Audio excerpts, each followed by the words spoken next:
வெங்கடேசன் வந்து இந்த 7ஆம் அறிவை பத்தி பேசுறாரு.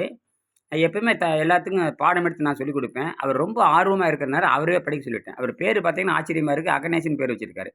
இப்ப அவர் இந்த பரிணாம அறிவியல பத்தி படிக்கிறாரு. மேலருந்து முன்னருக்க படிச்சிருங்க. பரிணாம சித்தாந்தம்.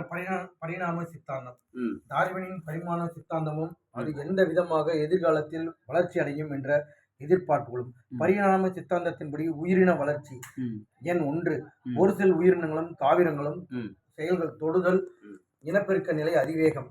புழுக்கள் முதலியன தொடுதல் நகர்தல் குறைந்த வேகம்.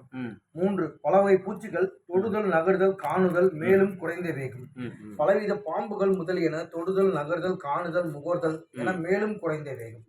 பறவைகள் மிருகங்கள் பாலூட்டிகள் தொடுதல் நகர்தல் காணுதல் முகர்தல் வாய் ருசி ஒரு தடவையில் பல குட்டிகள் ஈனுதல். மனிதன் 6. தொடுதல் நகர்தல் காணுதல் முகர்தல் வாய் ருசி பகுத்தறிதல் ஒரு தடவையில் ஒரு பிள்ளை பெறுதல். மனிதன் யோகியாக மாறுதல்.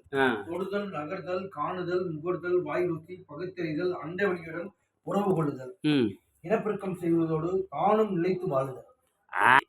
தாவரம் தான் என்னவா மாறிச்சு? மனிதனா மாறிச்சு. தாவரம் தான் புழுவா மாறிச்சு. தாவரம் தான் பூச்சியா மாறிச்சு. தாவரம் தான் ஊர்வனமா மாறிச்சு. தாவரம் தான் விலங்கா மாறிச்சு. தாவரம் தான் மனிதனா மாறிச்சு. இப்ப தாவரம் தான் என்னவா மாறுது? யோகியா மாறுது. அப்ப தாவரம் என்ன பண்ணுது? ஒளிச்சேர்க்கை மூலமாக என்ன பண்ணுது?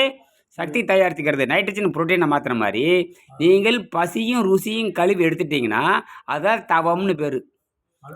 6ஆம் அறிவு வரைக்கும் நீங்க தவம் பண்ணல. 6ஆம் அறிவு வரைக்கும் தவம் பண்ணல. நீங்க என்னமோ பண்ணிட்டு இருந்திருக்கிறீங்க. பசிக்கும் ருசிக்கும் மாட்டிட்டீங்க.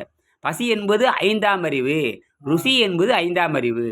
பசியும் 5ஆம் அறிவு தான், ருசியும் 5ஆம் அறிவு தான். ஆனால் உங்களுக்கு இருக்குது பகுத்தறிவு நீ பயன்படுத்தவே இல்லை. ஏன்னா பசிக்கும் ருசிக்கு அடிமானம் கட்டி அதை நீங்கள் பயன்படுத்தவே இல்லை. 7ஆம் அறிவு என்பது தாவரத்தை போல சக்தி வெளியிருந்து எடுத்துக்கிறது, நைட்ரஜன் எடுத்துக்கிறது, அண்டத்திலிருந்து சக்தி எடுத்துக்கிறது.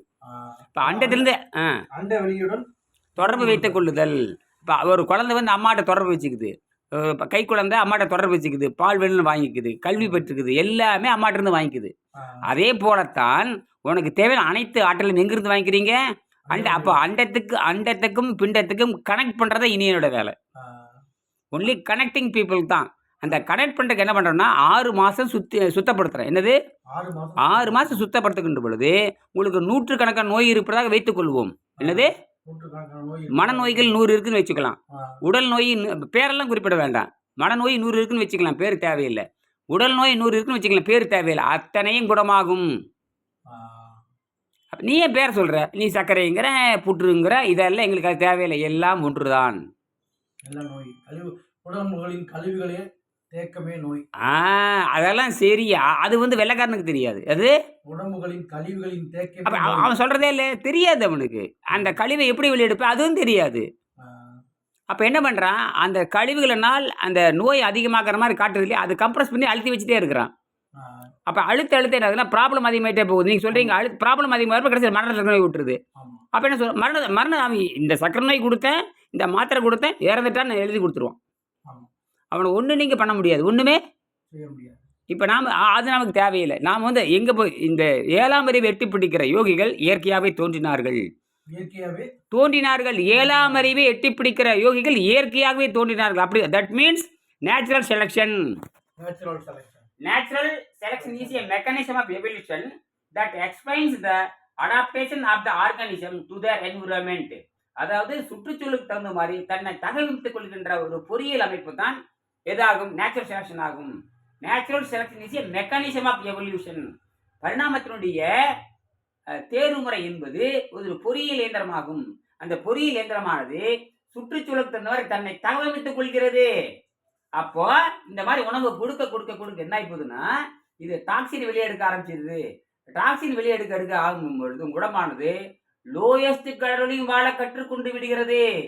ஒரு 2500 கலரி 4000 கலரி தேவைப்படுகின்ற நிலையில் நீங்கள் நீண்ட கால பயிற்சி செய்ய இந்த ப்ரொலாங்டு ஃபாஸ்டிங் போட அந்த ப்ரொலாங்டு ஃபாஸ்டிங் பழகி போய் மிக குறைந்த கலோரியும் நம்ப முடியாத கலரியும் வாழ கற்றுக்கொள்கிறது. அப்படி என்றால் உங்கள் உடலானது மிச்ச கலோரியை வந்து காற்றலுக்கு நைட்ரஜனை புரோட்டீனாக மாற்றிக்கொள்கிறது.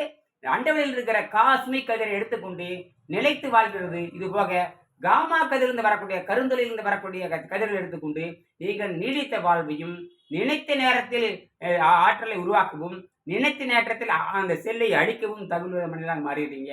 இதுக்கு பேர் தான் கிரியா யோகம் பேரு. ரத்தத்தில் இருக்கிற கரிமத்தாதை முறையாக அகற்றுகின்ற பொழுது பிராணசக்தி தானாகவே உள்ளே போய்விடுகிறது, எந்த வகையான மூச்சு பயிற்சியும் செய்யாமல். அப்ப சுவாசமே உங்களுக்கு என்னவா மாறுது? உணவாக மாறி விடுகிறது. இதுதான் விஞ்ஞான முறை. ஆக இதைத்தான் இப்போ என்ன பண்ணியிருக்கான்னு கேட்டிங்கன்னா, சிவனேசன், அதாவது அகணேசன் என்பவர் கற்றுக்கிறாரு. அதனால் அவருக்கு எல்லா புகழும் வரும். அவர் 30 நாளில் முன்னேற்றம் வரும்னு சொல்லியிருக்காரு. முன்னேற்றம் எனக்கு தொடங்கிடும்னு சொல்கிறாரு. 1% 30 நாள் முன்னேற்றம் வரும்னு சொல்கிறாரு. அவர் நினைக்கிறதெல்லாம் விரைவில் நடக்கும் என்று நான் உறுதி கூறுகிறேன். இது இயற்கையில் இருக்கிற ஒரு முறையாகும். இதை யாரும் கெடுக்காமல் இருந்தால் போதுமானது. நன்றி, வணக்கம். 46